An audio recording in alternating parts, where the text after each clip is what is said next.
क्या कोई व्यक्ति बिना बोले हजारों लोगों को ध्यान में पहुंचा सकता है? क्या कोई अपने स्पर्श से आग को शांत कर सकता है? और क्या आत्मा को देखना वाकई संभव है? ये कोई काल्पनिक कहानियां नहीं, बल्कि वो 5 चमत्कार हैं जो गौतम बुद्ध ने स्वयं दिखाए और जिन्हें देख वैज्ञानिक भी चौंक गए। आइए जानते हैं बुद्ध के वो रहस्यमय क्षण जो आज भी विज्ञान के लिए एक रहस्य बने हुए हैं। गौतम बुद्ध, एक ऐसा नाम जो शांति, करुणा और ध्यान का प्रतीक है। लेकिन क्या आप जानते हैं कि बुद्ध सिर्फ एक शिक्षक या साधु नहीं थे? उनके जीवन में ऐसे 5 अद्भुत और चमत्कारी घटनाएं हुईं जिन्हें आज भी लाखों लोग दैवीय मानते हैं। आइए आज हम उन चमत्कारों की सच्ची कथाएं जानें जो केवल कहानियां नहीं, आत्मज्ञान के प्रमाण हैं। बीइंग मौन का चमत्कार। जब बुद्ध बिना बोले उपदेश देते थे। वर्णन। एक बार गौतम बुद्ध एक छोटे से गांव में पहुंचे। जैसे ही लोगों को उनके आगमन की खबर मिली, सैकड़ों ग्रामीण उत्सुकता से उन्हें सुनने के लिए एक स्थान पर इकट्ठा हो गए। सभी की आंखों में आशा थी कि आज उन्हें जीवन की कोई नई दिशा मिलेगी, कोई उपदेश, कोई शब्द जो उनके भीतर परिवर्तन ला सके। लेकिन बुद्ध ने कुछ नहीं कहा। वो बस एक वृक्ष के नीचे जाकर पद्मासन में बैठ गए। उनकी आंखें हल्की सी झुकी हुई थीं, शरीर स्थिर था, सांसें गहरी और शांत थीं, चारों ओर खामोशी थी। धीरे धीरे लोगों की बातचीत थमने लगी, बच्चों की आवाजें भी धीमी पड़ गईं। ग्रामीण जो पहले बातें कर रहे थे, अब मौन होकर बुद्ध को निहारने लगे। 5 मिनट, 10 मिनट, 20 मिनट, समय बीतता गया। फिर कुछ आश्चर्यजनक हुआ। पूरा वातावरण जैसे ध्यानमग्न हो गया। लोगों के मन शांत होने लगे। कुछ की आंखों से अनायास आंसू बहने लगे। किसी ने कुछ नहीं कहा, लेकिन हर किसी ने महसूस किया। कोई शब्द नहीं, कोई प्रवचन नहीं, फिर भी उपदेश की गूंज हर मन में सुनाई दे रही थी। वैज्ञानिक दृष्टिकोण। आधुनिक न्यूरोसाइंस इस रहस्य को कुछ हद तक समझा सकता है। इसे कहते हैं साइलेंट न्यूरो सिंक्रोनाइजेशन या non verbal brain wave entrainment. जब कोई व्यक्ति अत्यधिक गहन ध्यान, शांति और उच्च चेतना की अवस्था में होता है, तो उसके मस्तिष्क से निकलने वाली थीटा और डेल्टा तरंगें आसपास मौजूद अन्य लोगों के मस्तिष्क को भी प्रभावित करती हैं। बिल्कुल वैसे ही जैसे एक ट्यूनिंग फोर्क झंकार यंत्र को बजाने से पास की दूसरी वस्तुएं भी कंपन करने लगती हैं। गौतम बुद्ध के भीतर जो शांति थी, वह एक ऊर्जा तरंग की तरह पूरे वातावरण में फैल गई। लोगों के मस्तिष्क की तरंगें भी उसी आवृत्ति से सिंक होने लगीं। यह कोई चमत्कार नहीं, बल्कि चेतना की विज्ञान सम्मत गहराई है। आध्यात्मिक सबक। शब्दों से नहीं, चेतना से बदलाव आता है। गौतम बुद्ध ने उस दिन यह सिखाया कि कभी-कभी मौन सबसे ऊंचा उपदेश होता है। जब मन शांत होता है, तब सच्चा ज्ञान स्वतः भीतर से प्रकट होता है। बुद्ध की उपस्थिति ही इतनी प्रबल थी कि उनके मौन ने ही सैकड़ों लोगों के मन को स्पर्श कर दिया, शुद्ध कर दिया, बदल दिया। दूसरा, अग्नि का शांत होना। क्रोध फूल बन गया घटना का विवरण। बहुत समय पहले की बात है। एक बार एक ब्राह्मण जो बेहद क्रोधित और क्रूर स्वभाव का था, गौतम बुद्ध के पास आया। उसने अपनी नाराजगी और गुस्से को व्यक्त करने के लिए बुद्ध से कहा, तुम ढोंगी हो, कोई असली ज्ञानी नहीं हो। इतना कहकर उसने जलते हुए अंगारों के टुकड़े उठाए और बुद्ध की ओर फेंक दिए। सामान्य इंसान होते तो उस आग की लपटों से जल जाते या बहुत भयभीत हो जाते। लेकिन बुद्ध के साथ कुछ अलग हुआ। जैसे ही जलते हुए अंगारे उनके निकट पहुंचे, वे अचानक गुलाब के नर्म और खूबसूरत फूलों में बदल गए। वे फूल धीरे धीरे नीचे जमीन पर गिर गए। बुद्ध ने शांत और दयालु आंखों से उस ब्राह्मण को देखा और एक हल्की सी मुस्कान उनके होठों पर थी। उस मुस्कान में इतनी गहराई और शांति थी कि ब्राह्मण का क्रोध अचानक पिघल गया। वह कांपता हुआ उनके चरणों में गिर पड़ा और बोला, आप सच में ज्ञानी हैं।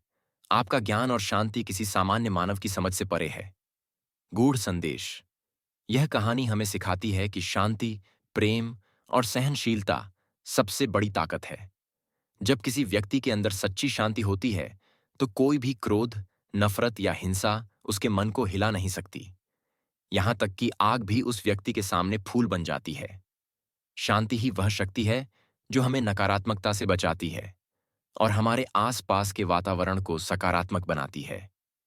मनोवैज्ञानिक और आध्यात्मिक दृष्टिकोण से जब कोई व्यक्ति ध्यान, संयम और आत्मज्ञान की गहराई तक पहुंचता है, तो उसके शरीर और मन का एक ऐसा ऊर्जा क्षेत्र बनता है जिसे आरा फील्ड कहा जाता है।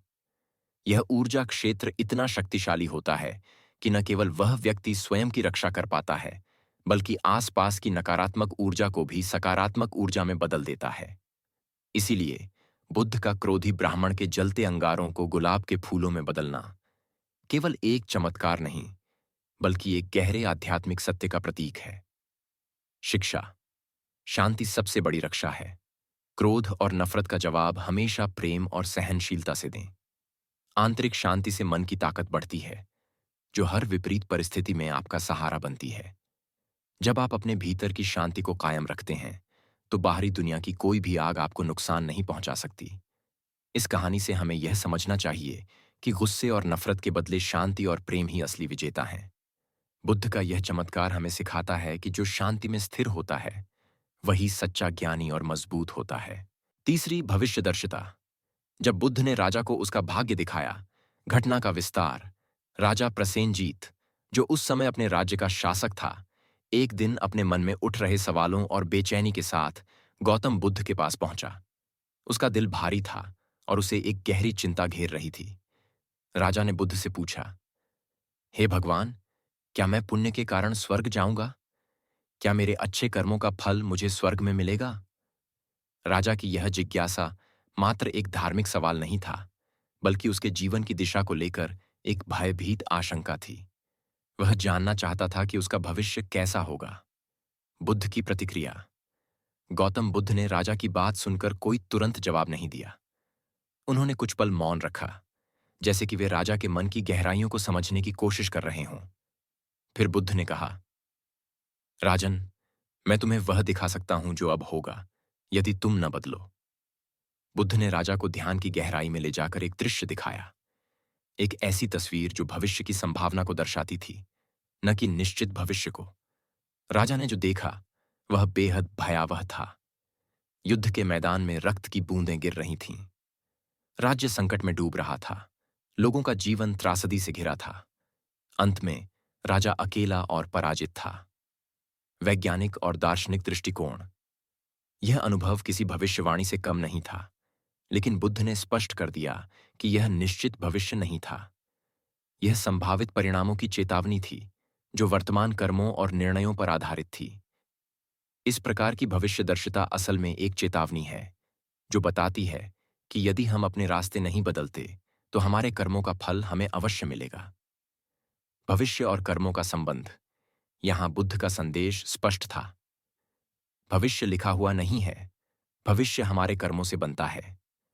हमारे हर कर्म, हर निर्णय, हर सोच भविष्य के बीज हैं। अगर हम अच्छे कर्म करते हैं, तो हमारा भविष्य उज्ज्वल होगा। अगर हम नकारात्मक कर्म करते हैं, तो परिणाम भी वैसा ही होगा। राजा का परिवर्तन। राजा प्रसेनजीत इस भविष्यदर्शिता को देखकर गहरा सदमा और भय महसूस करने लगा। उसने बुद्ध से वचन लिया कि वह अपनी हिंसात्मक नीतियों को त्याग देगा। उसने अहिंसा की शपथ ली और अपने राज्य में शांति, न्याय और प्रेम का प्रचार किया। राजा का यह परिवर्तन न केवल उसके लिए, बल्कि उसके पूरे राज्य के लिए एक नए युग की शुरुआत साबित हुआ। हमारे लिए सीख। 1, हमारे कर्म ही हमारे भविष्य को निर्धारित करते हैं। जैसा बीज बोओगे, वैसा फल मिलेगा। 2, भविष्य निश्चित नहीं, संभावनाओं का समूह है। बदलाव संभव है यदि हम अपने कर्म बदलें। 3, अपने कर्मों और निर्णयों के प्रति जागरूक रहना अत्यंत आवश्यक है। हर निर्णय हमारे जीवन की दिशा बदल सकता है। 4, अहिंसा और सदाचार का मार्ग अपनाना जीवन को सुखमय बनाता है। चौथी, आत्मा की पहचान। जब बुद्ध ने पुनर्जन्म होते देखा, घटना का विस्तार। एक मां अपने मृत पुत्र के शव को गोद में उठाए, करुणा और पीड़ा से भरी हुई गौतम बुद्ध के पास पहुंची। हृदय टुकड़े टुकड़े हो चुका था और उसका विश्वास डगमगा रहा था। उसने बुद्ध से व्याकुल होकर पूछा, हे प्रभु, आपने कहा था कि आत्मा अमर है, तो बताइए, मेरी संतान की आत्मा कहाँ गई? क्या वह कहीं है भी, या फिर सब समाप्त हो गया? यह प्रश्न केवल एक मां का भावनात्मक आक्रंदन नहीं था, बल्कि यह जीवन, मृत्यु और पुनर्जन्म के रहस्य पर एक गहन जिज्ञासा थी। बुद्ध की दृष्टि। गौतम बुद्ध ने उस बच्चे के शव को देखा, फिर आंखें बंद कीं और गहरे ध्यान में चले गए। कुछ क्षणों बाद उन्होंने शांत स्वर में कहा, मां, तेरा पुत्र मर नहीं गया है। उसकी आत्मा इस गांव में ही पुनः जन्म ले चुकी है, पड़ोस की गृहिणी के घर एक बालक के रूप में। लोग चौंक गए, किसी को विश्वास नहीं हुआ। बुद्ध के निर्देश पर गांव के लोग उस पड़ोसी महिला के घर पहुंचे। वहां एक नवजात शिशु था जो जैसे ही बुद्ध को देखता है मुस्कुरा उठता है। बुद्ध ने उस क्षण कहा, देखो, यह वही आत्मा है। शरीर और नाम बदले हैं, लेकिन चेतना वही है। दार्शनिक गहराई। यह घटना केवल एक मां की करुणा को शांत करने के लिए नहीं थी, बल्कि पुनर्जन्म और आत्मा के अस्तित्व का जीवंत प्रमाण थी। बुद्ध का संदेश स्पष्ट था, मृत्यु शरीर की होती है, आत्मा की नहीं। चेतना एक प्रवाह है जो एक शरीर से दूसरे शरीर में प्रवाहित होती रहती है। पुनर्जन्म आत्मा का अगला अध्याय है। किसगोतमी कथा से संबंध। इस घटना को कुछ विद्वान किसगोतमी कथा से प्रेरित मानते हैं। किसगोतमी एक मां जो अपने मृत बच्चे को लेकर बुद्ध के पास पहुंची थी और जिसे सरसों के दाने की कथा के माध्यम से मृत्यु का सत्य समझाया गया। हालांकि दोनों घटनाओं में अंतर है, लेकिन मूल संदेश एक ही है, मृत्यु का सामना करना, आत्मा की अनश्वरता को समझना। आधुनिक वैज्ञानिक दृष्टिकोण। आज के समय में पास्ट लाइफ रिग्रेशन थेरेपी और रिबॉर्ट केस स्टडीज के हजारों मामले डॉक्यूमेंट किए गए हैं। कुछ वैज्ञानिक और मनोवैज्ञानिक, विशेषकर डॉ. इयान स्टीवेंसन जैसे शोधकर्ता इन मामलों पर दशकों तक अध्ययन कर चुके हैं। कई बच्चे ऐसे हैं जिन्होंने अपने पिछले जन्म की बातें बताई हैं, जिनका बाद में सत्यापन भी हुआ है।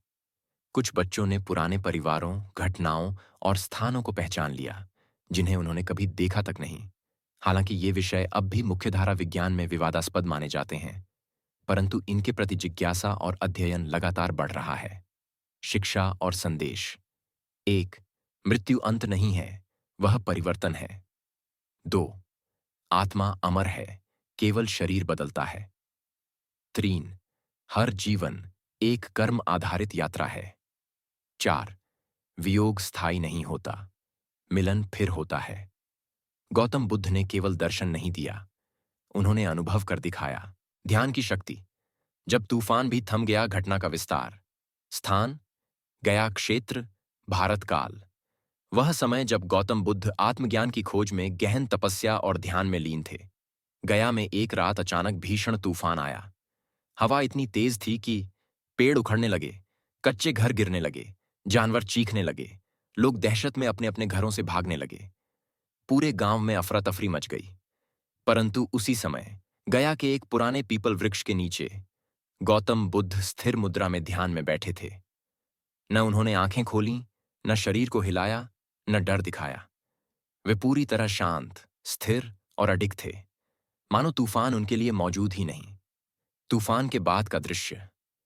अगले दिन जब तूफान थमा, लोग उस क्षेत्र में पहुंचे तो एक अद्भुत दृश्य देखा। चारों ओर पेड़ गिरे थे, मिट्टी और पत्ते उड़ चुके थे, वातावरण अस्त व्यस्त था। लेकिन जहां बुद्ध ध्यान में बैठे थे, वहां का पीपल का वृक्ष अखंड खड़ा था। न वहां की मिट्टी हिली, न कोई पत्ता टूटा। बुद्ध अब भी उसी मुद्रा में थे, जैसे कुछ हुआ ही ना हो। लोग यह देखकर हैरान रह गए। उनके मन में एक ही विचार था, क्या यह कोई साधारण मनुष्य हो सकता है, या यह किसी दिव्य चेतना का प्रभाव है? वज्रासन। वह पवित्र स्थान, जिस स्थान पर बुद्ध तूफान के बीच ध्यानमग्न रहे, उसे आज वज्रासन कहा जाता है, जिसका अर्थ है अचल आसन, जो किसी भी तूफान या बाधा से नहीं डोलता।